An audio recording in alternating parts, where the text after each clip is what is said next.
VOA 세계뉴스입니다. 시진핑 중국 국가주석이 또럼 베트남 공산당 서기장과 오늘 정상회담을 갖고 양국 관계 증진 방안 등을 논의했습니다. 시 주석은 취임 뒤 첫 해외 방문지로 어제 중국을 국빈 방문한 또럼 서기장과 이날 베이징 인민대회당에서 가진 정상회담에서 중국은 주변국 외교에서 항상 베트남을 우선순위로 여겨왔다고 강조했습니다. 이어 베트남이 당 중심 체제를 고수하고 국가 여건에 맞는 사회주의의 길을 택하며 개혁과 사회주의 현대화의 명분을 심화하는 것을 지지한다고 말했습니다. 이에 대해 또럼 서기장도 중국과의 관계는 베트남 대외 정책의 최우선 과제라면서 이번 방문은 베트남 공산당과 정부가 중국과의 관계를 중시하고 있음을 확인하는 것이라고 밝혔습니다.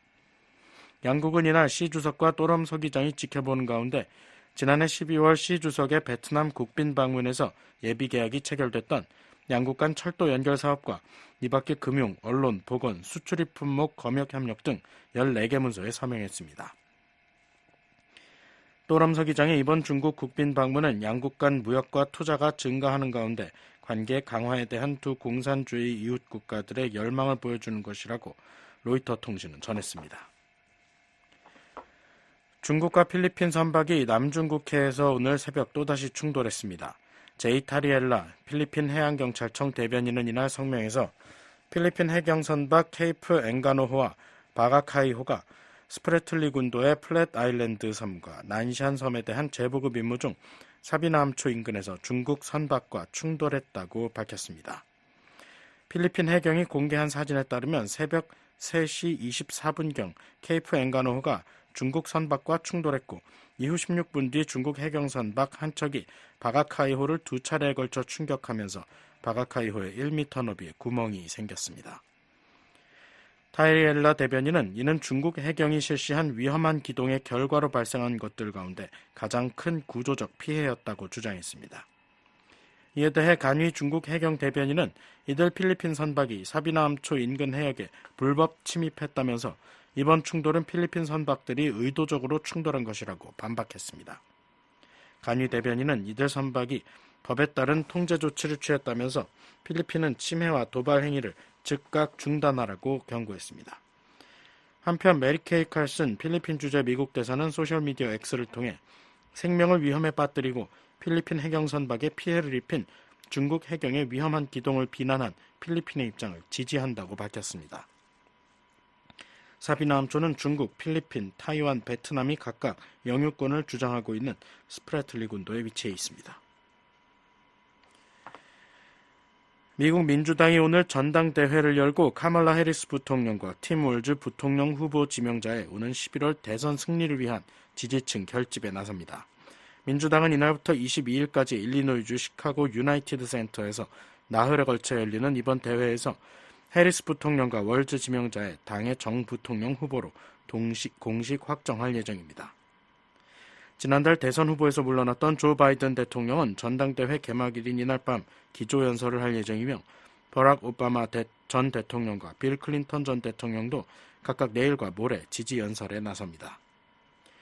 월즈 지명자는 21일 밤 부통령 후보 수락연설을 할 예정이며 해리스 부통령은 대회 마지막 날인 22일 우리의 미래를 위해를 주제로 한 연설을 통해 지지를 호소할 예정입니다. 한편 공화당 후보인 도널드 트럼프 전 대통령은 이날 펜실베이니아주 남부 소재 중소기업 방문을 시작으로 노스캐롤라이나, 미시간, 애리조나, 네바다주에서 유세를 이어갈 예정입니다. 로이터 통신은 해리스 부통령이 최근 여론조사에서 펜실베이니아주 등 경합주에서 트럼프 후보와의 격차를 좁혔다고 전했습니다. 이스라엘과 팔레스타인 무장정파 하마스 간의 휴전을 위한 새 협상안에 대해 하마스가 어제 부정적인 입장을 밝혔습니다. 하마스는 이날 성명에서 미국과 카타르, 이집트가 제시했던 협상안은 베냐민 네타냐후 이스라엘 총리의 입장에 가깝다고 주장했습니다. 그러면서 네타냐후 총리는 중재자들의 노력을 좌절시키고 합의를 지연시키며 가자지구의 모든 삶에 대한 그의 지속적 공격과 조직적 표적화로 인해 우리 주민과 동일한 위험에 노출되어 있는 그의 포로들의 삶 모두에 책임이 있다고 밝혔습니다. 이어 지난달 새 중재국이 내놨던 기존 협상안에 가자지군의 전투 중지와 이스라엘군 영구 철수 등의 내용을 이행할 것을 촉구했습니다. VOA 세계뉴스 김시영입니다.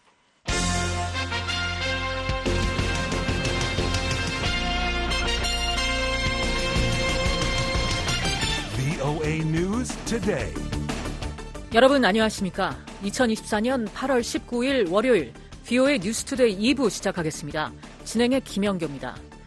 이 시간에 보내드릴 주요 소식입니다. 미국과 한국, 일본이 캠프 데이비드 정상회의 1주년을 맞아 공동 성명을 발표했습니다. 이번 공동 성명은 북한의 도발이나 북러 밀착에 대한 강력한 경고 메시지라는 분석이 나옵니다. 북한이 올해 말부터 제한적으로 외국인 관광을 재개할 것으로 알려진 가운데 미국은 자국민 방북을 절대 불허한다는 방침을 거듭 확인했습니다. 미국 정부는 윤석열 한국 대통령이 발표한 8.15 통일 독트린에 대한 지지 입장을 밝혔습니다. 한국 등과 협력해 북한의 인권 증진을 위해 노력할 것이라는 점도 강조했습니다.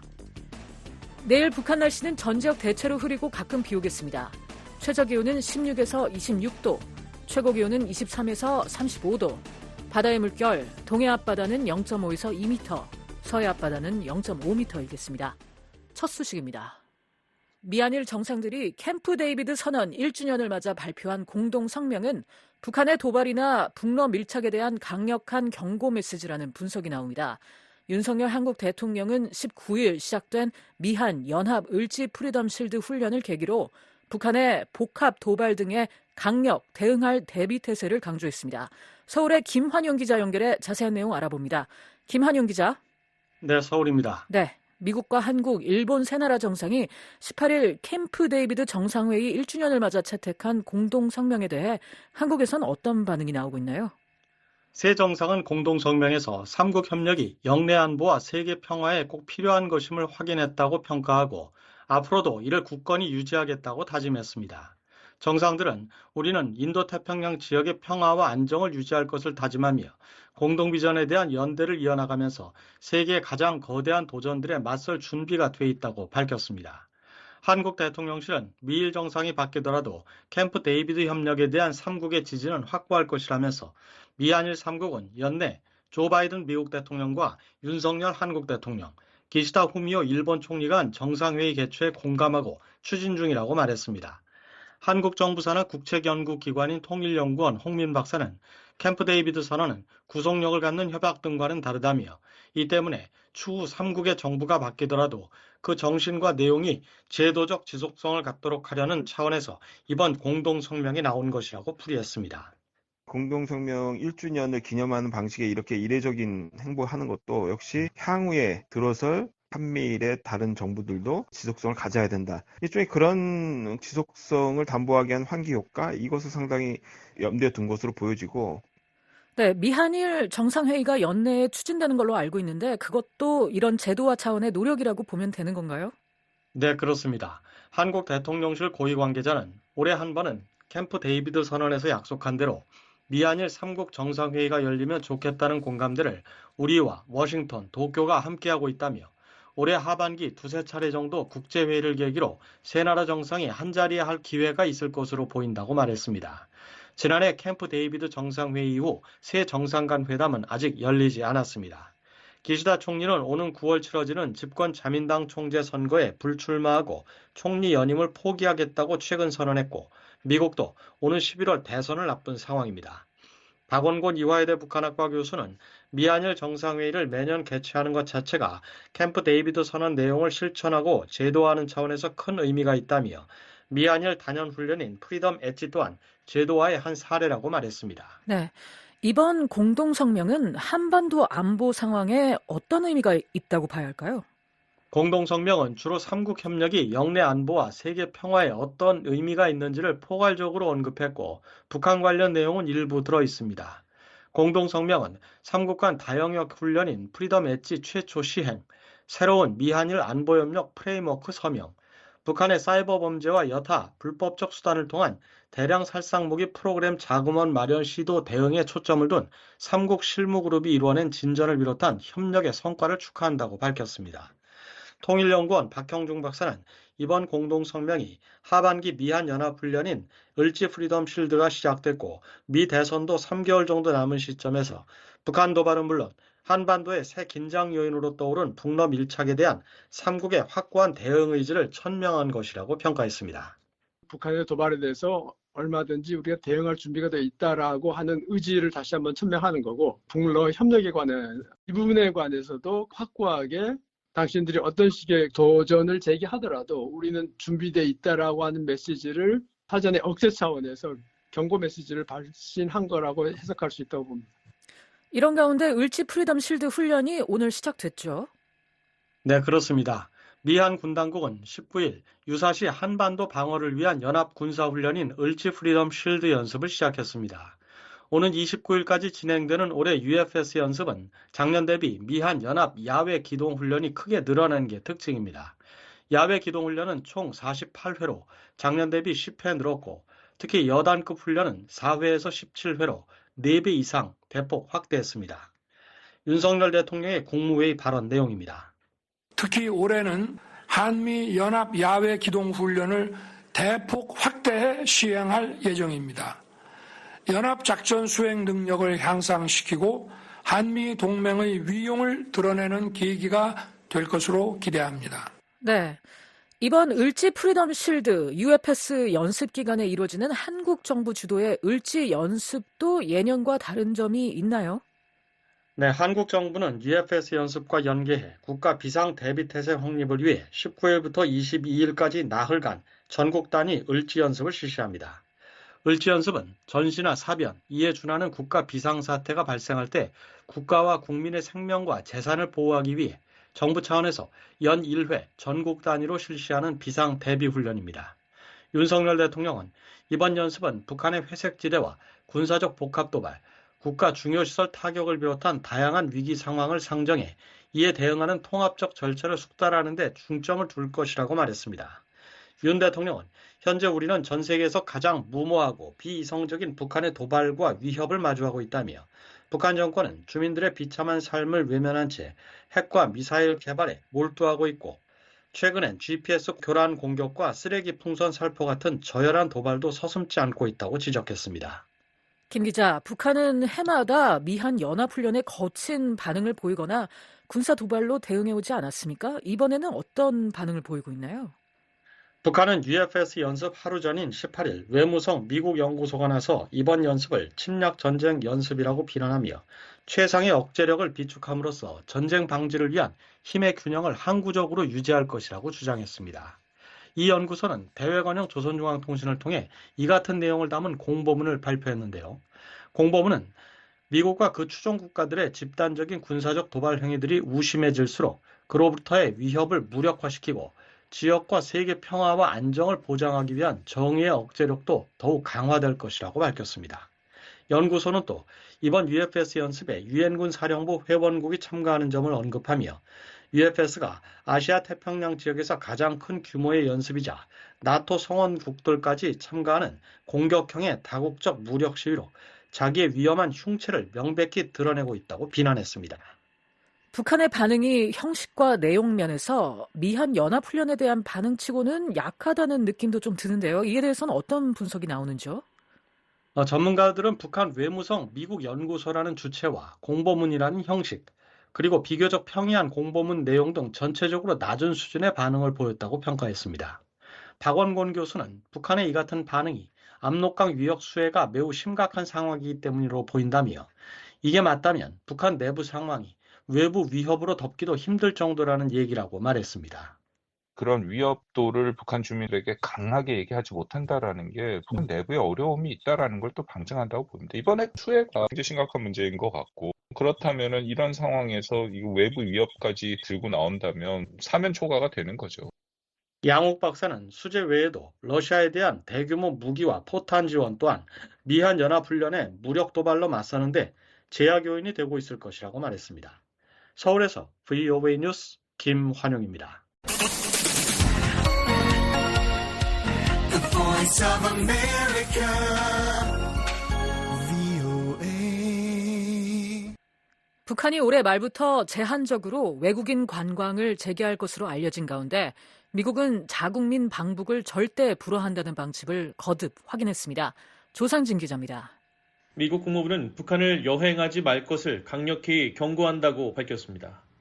국무부 대변인은 16일 북한이 오는 12월부터 외국인 관광을 재개한다는 보도와 관련한 VOA의 논평 요청에 해외에 있는 미국 시민의 안전과 보안보다 더 높은 우선순위는 없다면서 이같이 강조했습니다.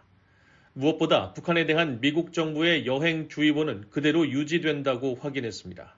이에 따라 북한을 방문하거나 경유할 경우 미국 여권은 무효화된다는 설명입니다.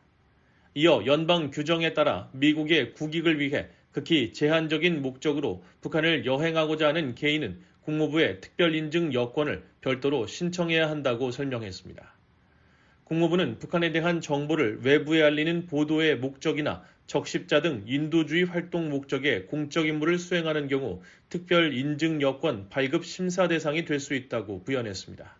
그러면서 특별인증 여건이 없는 상태에서 북한을 여행하거나 경유한 경우 여건이 취소되거나 중범죄로 기소될 수 있다고 지적했습니다. 앞서 북한 관광을 전문으로 하는 중국 여행사 고려투어는 지난 14일 자사 홈페이지를 통해 오는 12월 북한 삼지연에서 4년여 만에 외국인 관광이 재개된다고 공지했습니다. 이어 삼지연 이외 지역에서도 12월 중으로 외국인 관광이 재개될 것으로 전망하면서 이 같은 내용을 현지 파트너를 통해 확인받았다고 전했습니다. 여행사의 발표대로라면 지난 2020년 1월 신종 코로나 바이러스 확산을 이유로 북한 당국이 국경을 봉쇄한 지 4년 만에 관광이 전면 재개되게 됩니다. 북한은 지난해 8월 국경을 부분적으로 개방하면서 올해 2월부터 러시아 단체 관광객의 입국을 일부 허용했지만 중국인 관광 등 외국인 관광의 전면적인 재개는 이뤄지지 않았습니다. 미국 정부는 지난 2017년 9월 처음으로 북한 여행 금지 조치를 실시한 이후 매년 이를 연장해 왔습니다. 국무부는 앞서 지난 8일에도 연방 관보를 통해 미국인의 북한 여행 금지 조치를 1년 더 연장한다고 발표한 바 있습니다. 미국 정부의 북한 여행 금지 조치는 지난 2017년 6월 북한에 억류됐다 혼수 상태로 풀려난 뒤 일주일 만에 숨진 미국인 대학생 오토 원비어 사건이 결정적인 계기가 됐습니다. 국무부는 7번째 연장된 이번 조치에 대해 북한에서 미국인들이 체포되고 장기 구금될 수 있는 심각한 위험이 지속되며 이는 미국인들의 신체적 안전에 즉각적 위험이 되는 것으로 판단된다며 그 배경을 설명했습니다. 로버트 킹 전 국무부 북한인권 특사는 16일 VOA와의 전화통화에서 미국인의 북한 여행은 스스로의 안전에도 큰 위해를 가할 수 있지만 국가 안보에도 중대한 영향을 끼칠 수 있다고 말했습니다. If it were a tourist or an American business person or somebody who's involved in humanitarian 킹 전 특사는 과거 관광객이나 미국인 사업가, 인도적 활동가들이 북한을 방문했다가 체포됐을 경우 미국 정부와의 협상 지렛대로 북한 정권이 사용했던 사례를 지적했습니다. 그러면서 공적인 목적이 아닌 경우에는 북한 여행을 극도로 자제해야 한다고 강조했습니다. VOA 뉴스 조상진입니다. 미국 정부는 윤석열 한국 대통령이 발표한 8.15 통일 독트린에 대한 지지 입장을 밝혔습니다. 한국 등과 협력해 북한의 인권 증진을 위해 노력할 것이라는 점도 강조했습니다. 함지아 기자가 보도합니다. 국무부는 우리는 북한과 진지하고 지속적인 외교의 길을 열려는 윤 대통령의 목표를 지지한다고 밝혔습니다. 국무부 대변인은 윤석열 한국 대통령이 15일 발표한 8.15 통일 독트린에 대한 VOA의 이메일 논평 요청에 미국과 한국 간의 오랜 철통 같은 동맹은 동북아시아와 더 넓은 인도태평양 그리고 그 너머의 평화와 안보, 번영에 기여해왔다며 이같이 말했습니다. 그러면서 우리는 동맹 파트너와 협력해 북한 인권과 책임 규명, 정보에 대한 접근을 증진하는 데 전념하고 있다고 강조했습니다. 앞서 윤 대통령은 15일 79주년 광복절 경축식에서 자유 통일을 위한 도전과 응전이란 제목의 8.15 통일 독트린을 발표했습니다. 8.15 통일 독트린은 통일을 위한 3대 비전과 3대 추진 전략, 그리고 7대 통일 추진 방안을 포함하고 있습니다. 윤 대통령은 구체적으로 남북 당국 간 대화협의체 설치를 제안했고 북한 인권국제회의와 북한 자유인권펀드 추진도 제시했습니다. 김영호 한국통일부 장관은 16일 브리핑에서 대한민국 주도의 통일 의지를 표명한 것이 이번 독트린의 가장 중요한 의미라고 말했습니다. 시드니 사일러 전 미 국가정보위원회 북한 담당 국가정보분석관은 15일 VOA에 윤 대통령의 통일 독트린이 한반도 전체에 통일된 자유민주주의 국가가 세워지는 미래 비전을 제시했다고 평가했습니다. 그러면서 미국 대선에서 누가 승리하든 한반도 정책에 대한 재검토가 이루어질 것이라며 내년 초 대북 정책을 마련할 때 이 통일 독트린이 핵심이 될 것이라고 전망했습니다. I think it'll be a centerpiece of North Korea policy formulation through and after the president. 그레그 브레진스키 조지 워싱턴대 교수는 통일 구상을 통해 북한과의 협상 재개를 동시에 시도한 것은 흥미로운 노력이라면서도 이번 통일 독트린이 희망사항 목록에 가깝다고 말했습니다. It's more of a wish list.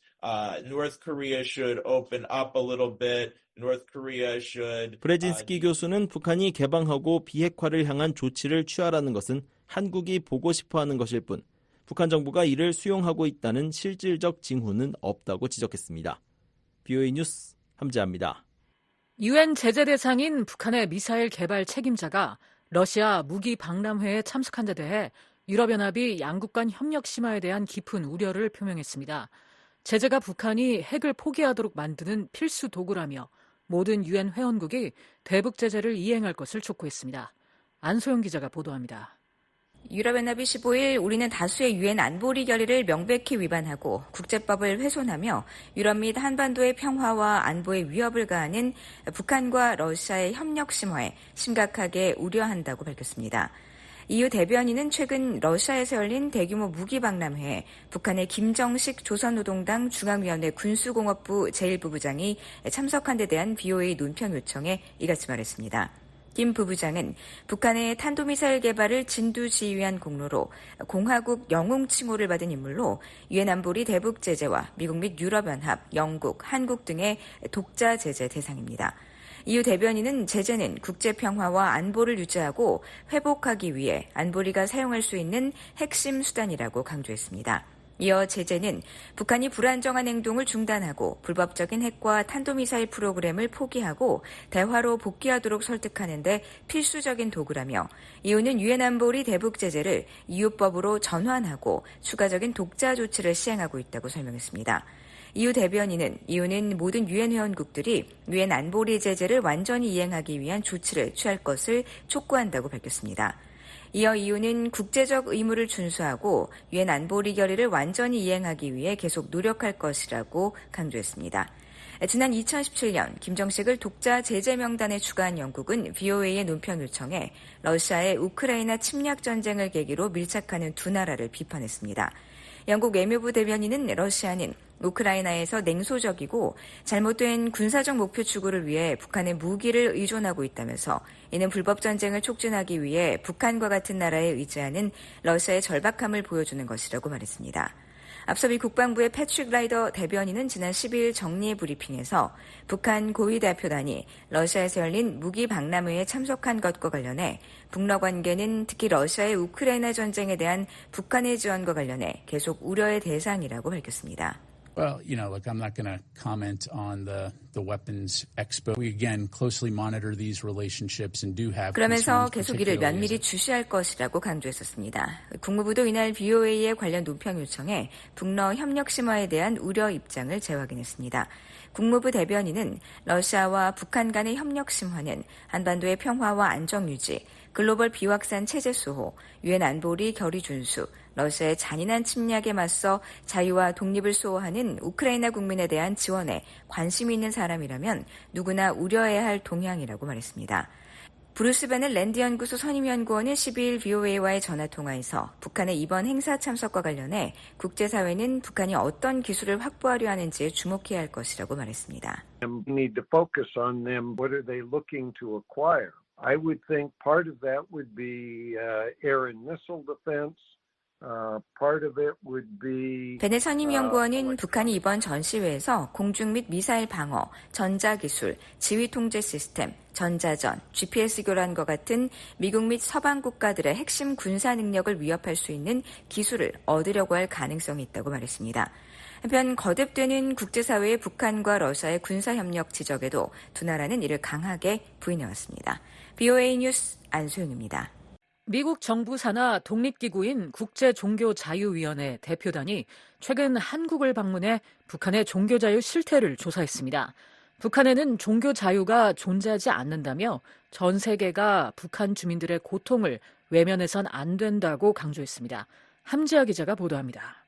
미국 국제종교자유위원회 위원과 관계자 등이 최근 한국을 방문해 북한의 종교자유 상황과 관련한 만남을 가졌다고 위원회가 16일 밝혔습니다. 스티븐 슈넥 국제종교자유위원회 의장은 이날 위원회가 발표한 보도자료에서 우리는 북한의 종교자유와 관련 인권을 증진하기 위해 노력하는 한국 정부 관리와 인권운동가, 종교 지도자, 탈북자들을 만날 수 있는 기회를 갖게 돼 감사하다고 말했습니다. 이어 북한 정권이 저지른 잔혹 행위를 기록하는 한국 시민사회단체의 노력은 매우 중요하다며 세계는 북한 주민들의 고통을 외면해선 안 된다고 강조했습니다. 미국 정부 산하 독립기구인 국제종교자유위원회는 각국의 종교자유 실태를 조사해 매년 북한 등 일부 나라를 종교자유 특별 우려국으로 지정할 것을 국무부에 권고합니다. 종교자유 특별 우려국은 정부가 국민의 종교자유를 심각하게 침해하거나 박해하는 것을 용인하는 국가를 의미하는데 북한은 2001년부터 특별 우려국으로 지정되어 오고 있습니다. 특별 우려국으로 지정된 나라는 관련법에 따라 통상 등의 분야에서 제재를 받습니다. 국제종교자유위원회는 이날 보도자료에서 북한에는 사실상 종교의 자유가 존재하지 않는다며 김일성주의와 김정일주의로 알려진 북한의 지배 이데올로기는 종교를 실존적으로 위협으로 간주해 종교 신자들에게 가혹한 처벌을 내린다고 지적했습니다. 또한 북한 정권은 기독교인을 반혁명 분자와 반역자로 간주한다면서 성경을 소지하거나 기독교 종교 활동에 참여하는 경우 혹은 단순히 기독교인이라는 이유만으로 고문과 강제노동, 투옥, 처형에 처해질 수 있다고 보도자료는 덧붙였습니다. 아울러 최근 몇 년 동안 북한 정권은 샤머니즘이나 점술과 같은 미신적 활동에 대한 단속도 강화했다면서 종교 참여자들은 행정처벌과 강제노동, 투옥, 처형 등을 당할 수 있다고 지적했습니다. 또한 중국 정부에 대해서도 기독교 선교사와 접촉한 사람을 포함한 중국 내 탈북자를 송환하기 위해 북한 정권과 협력하고 있다며 북한은 물론 중국의 종교자유 문제에 대해서도 우려의 목소리를 냈습니다. 이날 보도자료가 언급한 북한 내 종교자유 실태는 올해 5월 국제종교자유위원회의 2024 연례 보고서에서도 언급된 내용입니다.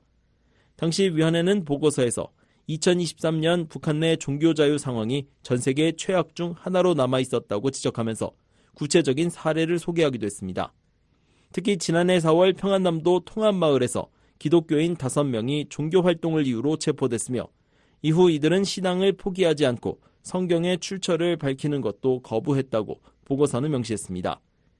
에이브러햄 쿠퍼 당시 국제종교자유위원회 의장은 지난 5월 BOA와의 인터뷰에서 북한 정권이 미국이나 한국 등 양자 협상 상대로부터 일시적으로 혹은 궁극적으로 무엇을 원하든지 그것이 항상 종교의 자유와 인권과 연계돼 있다는 것을 북한에 알리는 것이 가장 중요하다고 말했습니다. And to also, most importantly, indicate to the North Korean regime that whatever it is that they ultimately want or temporarily want. 그러면서 북한의 변화를 기다리고 희망하는 가운데 우리 스스로는 물론 파트너 국가와 북한의 안보와 인권이 동등하게 중요하다는 점을 명확히 하는 것이 필요하다고 강조했습니다.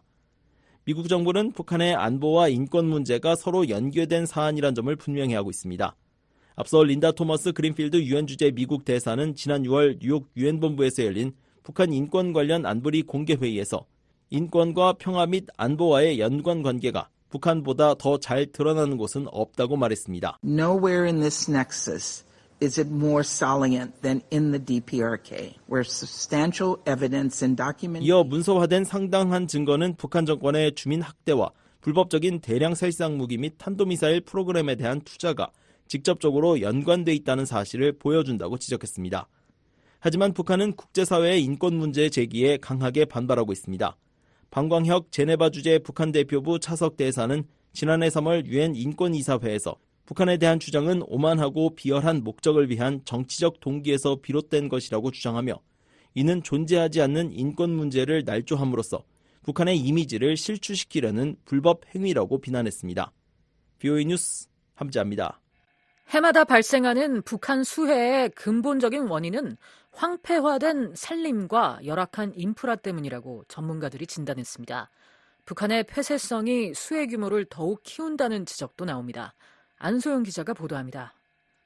제롬 소바주 전 유엔개발계획 평양사무소장은 15일 북한이 비슷한 양의 비가 내려도 다른 나라보다 큰 피해가 발생하는 이유는 사회 기반 시설에 대한 투자가 크게 부족했기 때문이라고 말했습니다. Very huge deficit in investment in DPRK's infrastructure. They would need to be able to strengthen the 소바주 전 resilience of 소장은 every 이날 community. VOA와의 통화에서 수해를 줄이기 위해선 재반 구축 등 다양한 대책이 필요하다며 하지만 북한에선 수십 년 동안 이에 대한 투자가 이루어지지 않았다고 지적했습니다. 이어 하수시설이 오래돼 배수가 잘 되지 않는 것도 해마다 집중호우에 대한 취약성을 높인다고 소바주 전 소장은 덧붙였습니다. 그러면서 북한이 수해의 악순환에서 벗어나기 위해선 홍수에 대비한 도시계획과 산림보건, 재해 위험관리 등을 통해 지역사회가 재난에 대응할 수 있도록 해야 한다고 권고했습니다. 앤드류 나치오스 전 미 국제개발처 처장은 14일 VOA에 보낸 이메일에서 북한의 거듭된 수해의 주요 원인은 1990년대 대기근 이후 황폐해진 북한의 산림이 복구되지 않은 데 있다고 말했습니다. 나치오스 전 처장은 북한 주민들이 기근을 겪으며 생존을 위해 산비탈에 있는 나무 등을 태워버리고 그 자리에 작물을 심었다며 이에 따라 약해진 토양이 비가 올 때 더 쉽게 쓸려 내려가 홍수 발생 빈도가 증가하는 것이라고 설명했습니다. 또한 북한의 지형은 80%가 산악지대로 1990년대 북한 주민들이 생계를 위해 중국에 나무를 팔았다는 점도 지적했습니다. 그러면서 이후 북한은 산림복구를 위한 나무 심기 운동을 벌였지만 국가 소유인 나무를 관리할 사람이 없어 성공률이 낮았다고 나치오스 전 처장은 말했습니다. 또한 둑이나 제방 설치 등 북한의 각종 홍수 방지 사업들은 자원 부족과 기술적 한계로 성공을 거두지 못했다고 덧붙였습니다. 지난달 29일 북한의 노동당 기관지 노동신문은 북부 국경지대에 기록적인 폭우가 내려 피해가 발생했다며 평안북도와 자강도, 양강도의 압록강 연안 일부 군내 지역을 특급 재해 비상지역들로 선포한다고 전했습니다. 이어 주민 5천 명이 고립됐고 평안북도 신의주시와 의주군에서만 4,100여 세대와 농경지 3천 정보, 수많은 공공건물과 시설물, 도로 등이 침수됐다고 보도했습니다. 북한의 김정은 국무위원장은 이날 구체적인 피해 규모는 밝히지 않은 채 용납할 수 없는 인명피해가 발생했다고 말했습니다. 한국 정부도 지난 1일 북한 압록강 일대에서 발생한 대규모 홍수로 상당한 인명피해가 발생한 것으로 관측했습니다. 김인혜 한국통일부 부대변입니다. 북한의 공식 발표 또 위성 분석 또 여러 보도들을 종합해 볼 때 신의주, 의주, 자강도 등의 피해 상황이 심각한 걸로 보고 있습니다. 한반도 안보전략연구원의 정성학 영상분석센터장은 15일 VOA에 지난 7월 남북한의 강수량이 비슷함에도 불구하고 수해 규모 측면에서는 큰 차이가 있다고 말했습니다. 산림복구전도 지금 저희 10년째 하고 있죠. 올해가 이막해인데 10년차 산림복구전투를 하고 있는데요. 산림은 지금 늘고 있습니다. 주로 평양 위주로 대도시 위주로 산림이 좀 늘어나고 있고요. 국립산림과학원 연구원을 지낸 정 센터장은 이처럼 고르지 못한 북한의 산림복구 정책을 지적하며 여전히 북한의 산림 황폐가 진행되고 있고 일부 지역에서 산림이 늘어나더라도 충분히 자라지 못해서 홍수 저감 능력을 발휘하지 못하고 있다고 지적했습니다. 미국 서부 남가주 대학의 아담 루스 환경경제학 교수는 14일 VOA와의 통화에서 자연재해는 지구온난화와 기후변화 등으로 전 세계적으로 증가 추세라는 점을 지적하면서도 그 피해를 줄이는 것은 전적으로 국가의 의지에 달렸다고 말했습니다. Especially in the northeast United States, the last couple of years in Europe. 루스 교수는 북한이 큰 수해를 입었다는 것을 안다며 또 지난 수년간 유럽 등 특히 미국 북동부 지역을 포함해 전 세계적으로 홍수가 많이 발생했다고 상기했습니다. 하지만 자연재해는 대개 일정한 패턴이 있는 만큼 기후 대응에 기본적으로 필요한 대비책은 있다고 설명했습니다. 폭염과 가뭄이 발생하고 이후 폭우가 쏟아지며 이에 따른 산사태 등이 발생하는 전형적인 패턴이 있다는 겁니다. 그러면서 많은 나라가 재난 대응 능력을 강화하기 위해 막대한 자원을 투자하고 있다며 여기에는 기상예보를 과학화하고 실시간 경보 체계를 개선하려는 노력이 포함된다고 말했습니다. 뉴햄셔주에 있는 다스머스 대학교의 조나탄 와이트 지리학과 교수도 국제사회가 기후변화에 따른 잦은 홍수 피해를 입게 된 만큼 수해를 줄일 대응 방안을 마련하고 있다고 말했습니다. 하지만 북한인 국제사회와 협력을 꺼리는 경향이 있어 국제사회와 인프라 구축 기술 및 교육 분야에서 제대로 공유를 하지 못하고 있다고 말했습니다. On the world, there's lots of differences in terms of how countries approach their science. Some, like if you go to Europe, it's largely as open as it is here. 화이트 교수는 지구 온난화와 기후 이상에 따른 자연재해에 대응하기 위해선 각국의 관련 정보가 공유되는 것이 기본이라며 미국 및 국제사회의 북한 간의 긴장 관계가 이 같은 정보 공유를 어렵게 하는 점은 확실하다고 말했습니다. 소바주 전 소장은 북한 당국이 수년째 국경을 봉쇄한 채 국제사회와의 협력을 거부하고 있다는 점을 지적하며 이것은 당국의 우선순위가 무엇인지를 보여준다고 말했습니다. Till 2020, there were some programs by the Red Cross, NGOs, by the United Nations to strengthen the resilience. 소바주 전 소장은 북한이 신종 코로나 방역을 이유로 국경을 봉쇄한 2020년 이전까지는 적어도 북한은 적십자사와 비정부기구, 유엔 등과 기후변화 및 자연재해에 대비하기 위한 지역사회의 회복력 강화 프로그램을 진행해 왔었다고 말했습니다. 소바주 전 소장은 조기 경보 시스템 기술, 기후변화 적응 준비교육 프로그램 등이 있었지만 이제는 이런 것들이 북한의 우선순위에서 밀려났다고 말했습니다. 정성학 센터장은 특히 오는 8월과 10월에도 북한에 큰 피해가 예상된다며 이는 2차 피해로 이어질 수 있다고 말했습니다. 홍수가 지나고 나게 되면 전염병이 돌 수가 있거든요. 침수됐던 지역은 그래서 병충해에 약해져가지고 2차 피해 우려가 있거든요. 햇볕이 뜨거워지면은 벼가 말라 죽는다든지 그런 영향도 있고요. 그 2차 피해가 좀 우려가 되는데 아마도 올해 좀 작황에 영향을 미칠 것 같습니다. 유엔을 비롯한 국제사회는 북한의 이번 수해 복구 지원에 준비가 돼 있다는 입장이지만 북한은 외부 지원 제의에 일절 응하지 않고 있습니다. 또한 주북 유엔 상주조정관실과 유엔 아동기금, 식량농업기구 등은 앞서 VOA에 북한의 수해에 우려를 표하고 복구 지원을 위해 북한에 돌아갈 준비가 됐다고 밝혔지만 아직 북한의 요청은 없다고 밝힌 바 있습니다. VOA 뉴스 안소영입니다. 유엔 사무총장이 유엔 총회 새 회기 개막을 앞두고 북한의 무기체계 개발과 실험 문제를 언급했습니다. 북한이 빠른 속도로 무기를 개발하지만 유엔 안보리가 적절한 대응을 하지 못하고 있다고 지적했습니다. 함지아 기자가 전해드립니다. 안토니오 구테르스 사무총장은 79차 유엔 총회를 앞두고 발표한 핵 군축 관련 보고서에서 계속되고 있는 북한의 핵과 탄도미사일 개발 문제를 지적했습니다. 구테르스 사무총장은 2023년 북한은 2021년에 발표한 5개년 군사개발 계획에 따라 핵무기 운반 수단을 포함한 다양한 무기체계의 개발과 실험을 계속했다고 밝혔습니다. 이어 2023년 4월 북한은 최초의 고체연료 대륙간 탄도미사일인 화성 18형 발사에 성공한 후 2023년 7월 12일과 12월 18일 두 차례에 걸쳐 미사일을 추가로 발사했다면서 2024년 1월 14일과 4월 2일에는 새로 개발한 극초음속 활공비행 탄두를 장착한 신형 고체연료 중거리 탄도미사일인 화성포 16 나형을 발사했다고 덧붙였습니다. 구테르스 사무총장은 이 같은 북한의 무기개발 가속화에도 유엔 차원의 적절한 대응이 이루어지지 못하고 있다고 지적했습니다. 안보리는 각 발사 이후 북한의 안보리 결의 위반 문제를 논의하기 위해 만났지만 조치에 합의하지 못했다는 설명입니다. 아울러 유엔 안보리 전문가 패널의 임기를 1년 더 연장하는 결의안에 대해 안보리가 합의를 이루지 못하면서 전문가 패널의 활동이 올해 4월 30일부로 중단됐다는 내용도 적시했습니다.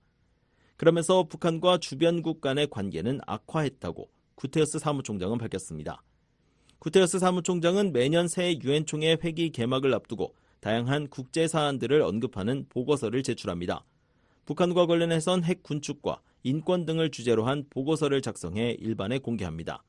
이후 군축 문제를 다루는 1위원회와 인권을 담당하는 3위원회에선 이 보고서를 근거로 북한 관련 내용을 토의합니다. 이후 각국은 북한 관련 결의안을 발의하고 이후 각국은 표결을 거쳐 이를 통과시킨 뒤 본회의에 상정합니다. 북한 영변 핵시설의 심상치 않은 움직임도 이번 보고서에 담겼습니다. 구테르스 사무총장은 2023년 10월 국제원자력기구는 영변의 기존 5메가와트 원자로보다 더 큰 20메가와트 실험용 경수로가 시운전 중이고 임계점에 도달했다는 징후를 감지했다고 밝혔습니다. 이어 이 새로운 원자로는 핵무기를 기하급수적으로 늘리겠다는 야심을 드러낸 북한의 무기급 플루토늄 생산 속도를 배가시킬 수 있다고 지적했습니다. 실제로 앞서 라파엘 그로시 IAEA 사무총장은 올해 3월 오스트리아 빈에서 열린 이사회 개회사에서 2023년 10월 초 이래 5메가와트 원자로의 가동 징후가 지속되고 있으며 앞서 보고됐던 원심 분리기 농축시설과 그 부속시설의 가동 징후도 계속되고 있다고 밝혔습니다. 그러면서 경수로 건설과 운영을 포함한 북한 핵 프로그램 지속과 추가 개발은 관련 유엔 안보리 결의에 대한 명백한 위반으로 매우 유감스럽다고 말했습니다. 앞서 전문가들은 영변의 실험용 원자로가 현재 가동 중인 영변 5메가와트 원자로보다 훨씬 많은 플루토늄을 생산할 수 있을 것으로 평가했습니다. 미국의 핵과학자인 데이비드 올브라이트 미국 과학국제안보연구소 ISIS 소장은 경수로를 최대 전력으로 가동하면 약 20kg의 무기급 플루토늄을 생산할 수 있을 것으로 추정하고 있다고 설명했습니다. Our estimate is that it could produce about 20 kilograms of weapon-grade plutonium a year.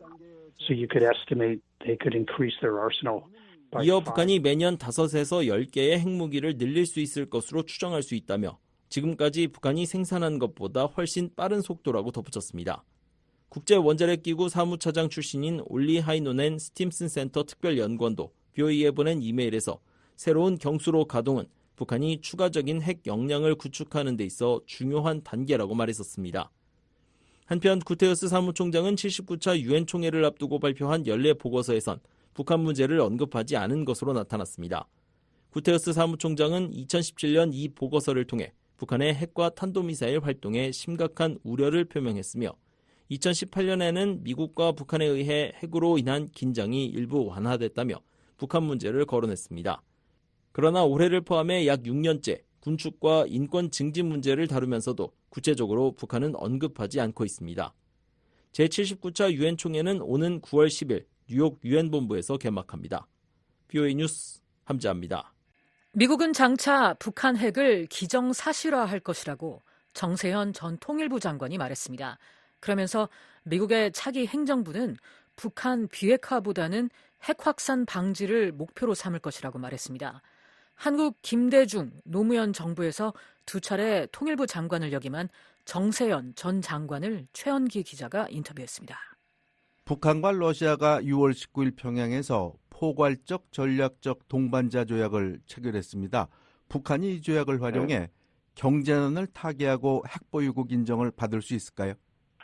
공식적으로 핵보유국 인정을 러시아와의 그 무슨 포괄적인 전략적 동반자 협정이라는 걸 통해서 받을 수는 없고 아마 우크라이나 전쟁에 필요한 전쟁 물자를 주는 대신 경제적 지원 받아내려고 하는 것이 북한의 목적이고 러시아의 그 계산 아닌가 하는 생각입니다. 지난 40년간 아시아의 공산주의 국가인 중국과 베트남은 모두 개혁 개방을 선택해 경제가 발전했습니다. 왜 북한은 개혁 개방을 추진하지 못하는 것일까요? 실은 79년 1월 1일부로 미중 간에 국교가 수립되지 않았습니까?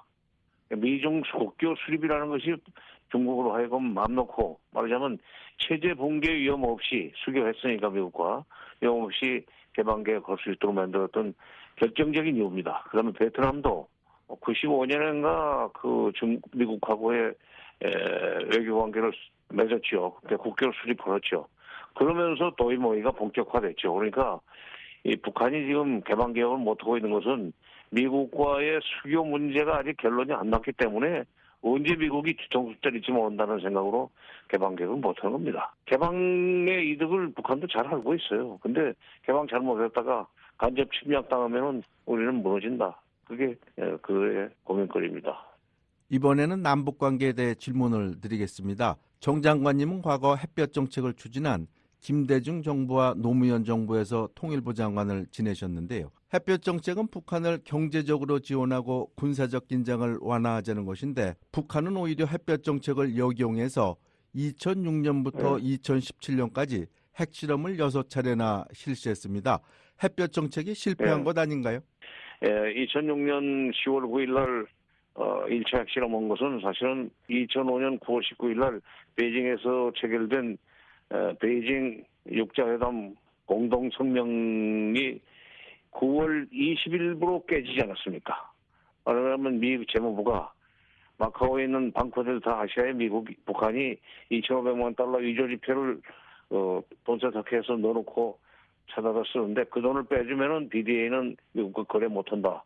이런 조치를 취하니까 그때 북한이 바로 이런 미국하고는 아무런 합의도 이행을 할 필요가 없다. 아니 합의 잉크도 말기 전에 이런 식으로 뒤통수 때리는 법이 어딘가. 이렇다면은 비핵화 약속 지킬 수 없고 북미 수교는 뭐 물 건너간 거고 그렇다면은 우선 핵을 개발할 수밖에 없다고. 그리고 공개적으로 선언하고 1년 후에 이제 핵실험을 했는데 북한의 핵과 미사일 능력이 고도화된 것은 미국 정부로 말하면 오바마 정부 시기고 2009년부터 출범한 오바마 정부 시기 그리고 한국 정부에서는 이명박 박근혜 정부 시기인데 그때 이명박 박근혜 정부의 대북 정책은 북한과의 협상을 안 한다는 입장이었습니다. 북한으로서는 그래 맘 놓고 뭐 핵 개발하고 미사일을 개발해도 되겠구만. 미국을 진짜 위협할 수 있는 수준에 도달하면 그때는 겁나서 협상에 나오겠지. 그것 때문에 북한이 핵과 미사일 능력을 오바마 정부 시기, 이명박 정부, 박근혜 정부 시기에 고도화시킨 것이 그게 무슨 어떻게 김대중 정부나 노무현 정부의 책임이겠습니까? 한국 문재인 대통령은 네. 재임 시절 2번이나 트럼프, 김정은 정상회담 다리를 놔줬는데 북한은 삶은 소대가리, 특등 머저리라는 표현을 써가면서 문 대통령을 비난했습니다. 북한이 왜 그런 것일까요? 이거는 간단하죠. 4월 27일 날 판문점 공동선언은 참 북한이 해달라는 거 다 해준다는 내용이 있었습니다. 또 9.19 공동성명도 뭐 북한이 요구하는 거 다 들어줄 것처럼 얘기했습니다. 그걸 보고 미국이 놀랐죠. 이 사람들 가만 놔두니까 이거 뭐 진짜 북한이 해달라는 거 다 해주고 말이지 핵을 포기하는 얘기는 하지 않고 경제적으로 이렇게 좀 정당히 하면은 이게 말이 안 된다. 남북관계를 북핵 문제 해결과 동맹관계 개선에다가 3.1조로 연결시키는 한미 워킹 그룹이라는 것을 미국이 제안을 했어요. 그래서 11월 20일 날 그것이 발족을 합니다. 그 뒤부터 남북관계 사사건건 미국이 제도로서 아무것도 못했습니다. 사사건 제동이 걸리는데 그걸 뛰어넘지 못하는 걸 보면서 북한이 이제 김정은이가 실망을 했죠. 그래서 모조리 연설가 나온 거예요. 미국 바이든 행정부는 올 3월 북한의 비핵화 중간 단계를 고려하겠다고 밝혔는데 북한은 아무런 반응을 보이지 않았습니다. 도널드 트럼프가 대통령이 되기를 기다리는 것일까요? 미국이 그런 식으로 비핵화의 중간 단계를 인정하고 무슨 뭐 협상을 하겠다는 식으로 나오면 그야말로 불감청이지만 고소원이 있죠. 무슨 얘기냐면 비핵화를 요구하지 않고 일단 비확산으로 시작하자고 하면은 북한으로서는 나빼. 그런 식으로 해서 비확산을 전제로 한 북미관계 개선을 우선 따내고 그다음에 더 요구할 것이 있으면은 비핵화를 요구하면 그다음부터 더 많은 것을 받아내려고 그러는 일종의 협상 전술을 지금 세웠다고 봅니다. 미국이 장차 북한의 핵 보유를 기정사실화할 수밖에 없다고 보시는지요? 최종적으로는 핵 비핵화를 그 목표로 해서 관계를 풀어나가겠지만 비확산으로부터 시작할 수 있다는 뉘앙스를 주지 않았었어요. 그럼 결국 거기서 끝나는 거예요. 북한하고 협상 한두 번 해봤습니까? 미국도 북한은 그동안에 상대를 해보니까 비핵화, 소위 그 CVI는 이제 틀렸다. 비확산, non-proliferation 목표로 삼아야 된다고 보면 현실적인 그 판단을 민주당이 됐건 공화당이 됐건 했다고 저는 봅니다. 정세현 장관님은 그동안 미국의 대북 움직임을 오래 봐오셨는데요. 미국의 대북 정책이나 움직임에서 아쉬운 점은 무엇입니까? 미국의 대북 정책에서 아쉬운 점은 남북 관계가 미국 관계보다 좀 빠른 속도로 앞서가는 것을 상당히 싫어하더군요. 싫어해요. 그럼 참 동맹끼리 이럴 수 있나 하는 소가리를 많이 했는데 그렇다고 내놓고 그쪽 들어줄 나라도 아니지 않습니까? 현재 북한 주민의 1인당 소득은 $1,000인 정도인 반면 한국 국민의 소득은 3만 달러가 넘습니다. 한국 국민이 북한에 비해 30배 정도 잘 산다는 얘기인데요. 통일이 가까워진 것일까요? 그렇죠. 아니면 더 멀어진 것일까요? 바로 그것 때문에 통일이 더 멀어지고 있다고 저는 봅니다. 뭐냐면 생각해 보세요. 지금 3만 달러를 가지고 있는 남한 사람하고 $1,000밖에 없는 북한 사람하고 만났을 때 그 사이가 좋을 수 있겠습니까? 살림을 합칠 수 있겠습니까? 북한은 김일성, 김정일, 김정은으로 이어지는 3대 권력 세습을 했는데요. 다음번에는 김 위원장의 딸 김주애가 차기 지도자가 될 것으로 보시는지요? 이 상태에서 김정은이가 좀 145km가 나간다는데 그건 건강이 안 됐죠. 지난번에 압록강 그 신의주 쪽에 수해 현장에 시찰을 나가가지고 그 계단 한 서너 개 내려가는데 제대로 걷지를 못해서 그 수행했던 조용원 조직 담당 비서하고 그 군사위원회 부위원장인 박정철인가가 부축을 하고 데려가더라고요. 그걸 보면서 저 친구 저거 오래 못 가겠구만. 그래서 갑자기 죽게 되면 도리 없이 김주애가 나설 수밖에 없어요. 그럴 경우에 김주애가 실질적으로 권력을 행사하느냐는 것은 또 별개의 문제입니다. 정세현 장관님은 평생을 북한 문제와 씨름하며 보내셨는데 북한 당국자나 북한 주민들에게 전하고 싶은 메시지가 있으면 말씀해 주십시오. 제가 조금 전에 북한이 지금 남한한테 먹힐까 봐서 겁을 내기 때문에 대남수협 정책을 추진한다고 하지 않았습니까? 그리고 경제적으로 격차가 너무 많은데 포인트 해봐야 우리는 2등 무기밖에 안 된다는 그런 걱정을 해서도 문을 걸어 잠근다고 했는데 그런 걱정하지 말라는 겁니다. 우리 남한 사람들이 그런 사람들이 아닙니다. 하인처럼 보이려고 하는 그런 심성은 그렇지 않으니까 그 사람들한테 해주고 싶은 얘기가 바로 그겁니다. 겁내지 마라. 그게 절대로 그런 일 안 합니다. 말하자면 김정은이가 무슨 대남세국 정책을 쓰는 저희들 판단 그거 틀렸다. 우리 그런 일 안 한다. 그런 얼마나 좋으냐. 그래서 중국한테도 큰 소리 치고 일본한테도 큰 소리 치고 러시아에 매달릴 필요도 없고 일본한테는 우리가 할 말하고 사는 그런 또 나라가 될 수 있는데 그런 통일을 우리 같이 이루어 나가자. 그런 말을 듣고 싶습니다. 지금까지 한국 정세현 전 통일부 장관으로부터 남북관계 현안과 핵 문제를 비롯한 미국, 북한 관계 전망에 대해 들어봤습니다. 인터뷰의 최원기 기자였습니다.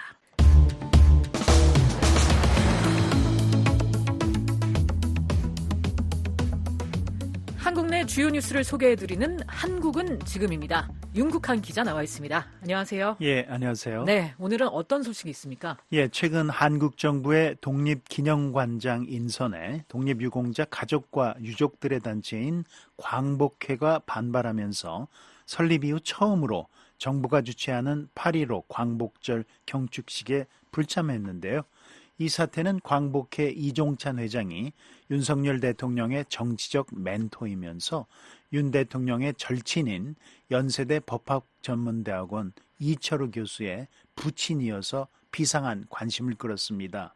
이런 상황에서 이 교수가 동아일보와의 인터뷰를 통해 대통령실과 광복회 간 갈등에 대한 견해를 밝히고 나섰습니다. 네, 이 사안에 대해서 며칠째 전해드리고 있는데 이종찬 광복회장은 대통령실 어느 곳에 일제 밀정과 같은 존재의 그림자가 있는 거 아닌가라는 주장을 했고 이에 여당인 국민의힘은 이 회장을 강하게 비난했죠. 그렇습니다. 국민의힘은 논평에서 광복절 아침 우리 사회가 노출한 분열과 대립은 부끄러운 자화상이었다며 그 중심에 이종찬 광복회장이 서 있음은 유감이 아닐 수 없다고 밝혔습니다.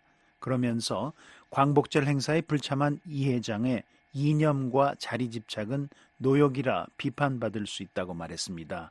윤 대통령의 멘토로 알려진 이 회장의 사퇴를 요구한 것으로 받아들여지고 있습니다. 네.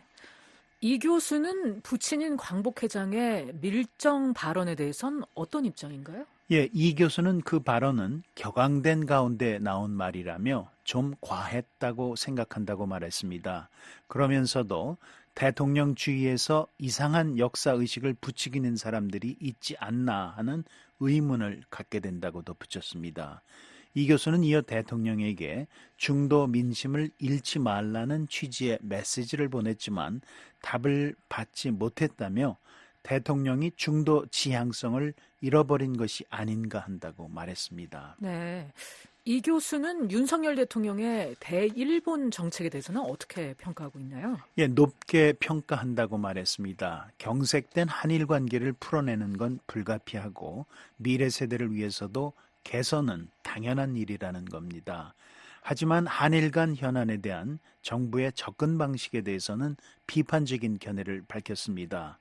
일본과의 우호 협력을 증진하기 위해서도 국가의 역사적 자기인식을 확고히 해야 용서를 하고 아량도 보일 수 있는 것이고 일본의 비위를 맞추며 무슨 조치를 해주기를 기대하는 것은 굴종에 불과하다는 겁니다. 네. 인터뷰에서 드러난 이 교수의 견해가 부친과 절친 사이에서 한쪽에 치우친 건 아닌지 하는 생각도 드는데요. 예, 거기에 대해서는 인터뷰 내용을 접한 사람에 따라 견해가 다를 수 있을 겁니다. 다만 이 교수는 일제강점기 국적 문제를 포함한 국적법 전문가이자 법사회학 연구자의 입장에서 인터뷰에 응했다고 동아일보는 전했습니다. 특히 인터뷰 내내 부친을 광복 회장으로 호칭했고요. 친구인 윤 대통령에 대해서는 대통령은 하나의 기관인데 무슨 사사로운 친구가 있겠냐며 사적 관계를 바탕으로 하는 발언이 아님을 분명히 했다고 신문은 설명했습니다. 네, 그렇군요. 다음 소식으로 넘어가 볼까요? 예, 이 한국 대법원의 판결에 관한 소식입니다. 언론들에 따르면 한국 대법원은 최근 국민참여재판에서 나온 민간인 배심원들의 평결을 존중해야 한다는 취지의 판결을 내렸습니다. 1심 재판에서 배심원들의 만장일치 의견으로 피고인에게 무죄가 선고됐다면 상급심은 최대한 이를 존중해야 한다는 것입니다. 네, 국민참여재판이 어떤 것인지 소개 좀 부탁드립니다. 예, 국민참여재판은 형사재판 1심에만 적용되는데요. 피고인이 자신의 혐의에 대해 법률 전문가인 판사의 판결만이 아닌 건전한 상식에 기초한 일반 국민의 견해를 묻고자 할 때 신청합니다. 국민참여재판에 참가하는 배심원은 20살 이상 일반인 중 무작위로 선정되는데요. 이들은 사실의 인정과 법령의 적용, 형의 양정에 관한 의견을 판사에게 제시합니다. 네, 국민참여재판의 배심원 평결이 판사에게 구속력을 갖고 있나요? 아닙니다. 판사는 배심원들의 평결에 구속받지 않습니다. 이 부분이 미국의 배심원 제도와 결정적으로 다른 점인데요. 그러네요. 예, 미국의 사법제도에서는 주어리로 불리는 배심원들이 수기를 거쳐서 유무죄 평결을 하면 판사는 반드시 따라야 합니다. 그렇다면 한국 대법원의 이번 판결은 국민참여재판과 관련해 미국식 배심원 제도로 가야 한다, 그런 의미인가요? 예, 그런 건 아닙니다. 배심원 평결의 구속력은 여전히 없고요. 다만 앞서 말씀드린 대로 재판부가 배심원 평결을 최대한 존중해야 한다는 판례를 만든 것입니다. 이번 판결은 사기 사건에 관한 것이었는데요. 국민참여재판으로 진행된 이 사건의 배심원들은 만장일치로 피고인에게 무죄를 평결했고요. 재판부도 같은 판결을 했습니다. 그런데 항소심 재판부가 1심 판결을 뒤집고 피고인에게 2년 6개월을 선고하자 대법원이 이 판결을 파기한 것입니다. 네. 대법원이 항소심 재판부의 판결을 파기한 이유는 어떻게 봐야 할까요? 예, 항소심 재판부는 새로운 증거에 대한 조사를 토대로 1심 판결을 뒤집었는데요. 이에 대해서 대법원은 1심 판결과 명백히 반대되는 충분하고도 납득할 만한 현저한 사정이 나타나지 않는 한 국민참여재판 평결은 함부로 뒤집어서는 안 된다고 지적했습니다. 그러면서 그 이유로 1심에서 당사자의 주장과 증거 조사를 직접 보고 들으면서 심증을 갖게 된 배심원들이 서로의 관점과 의견을 나누며 수기한 결과 피고인은 무죄라는 일치된 평결에 이르렀다면 이는 피고인에 대한 유죄 선고를 주저하게 하는 합리적 의심이 일반적으로 존재한다는 점이 분명하게 확인된 경우로 볼 수 있다. 이렇게 밝혔습니다. 네. 대법원의 이번 판결로 앞으로 법원이 국민참여재판의 배심원 평결을 더욱 무겁게 받아들이라는 메시지로 해석을 할 수 있겠네요. 맞습니다.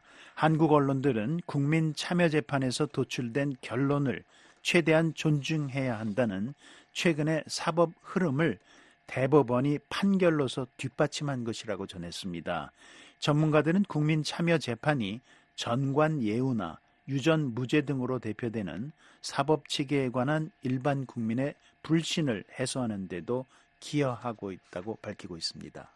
한국은 지금 윤국한 기자였습니다. 지금까지 VOA 뉴스투데이 2부 들으셨습니다. 잠시 후에는 세계 뉴스에 이어 여기는 워싱턴입니다가 방송됩니다. 여러분의 많은 애청 바랍니다.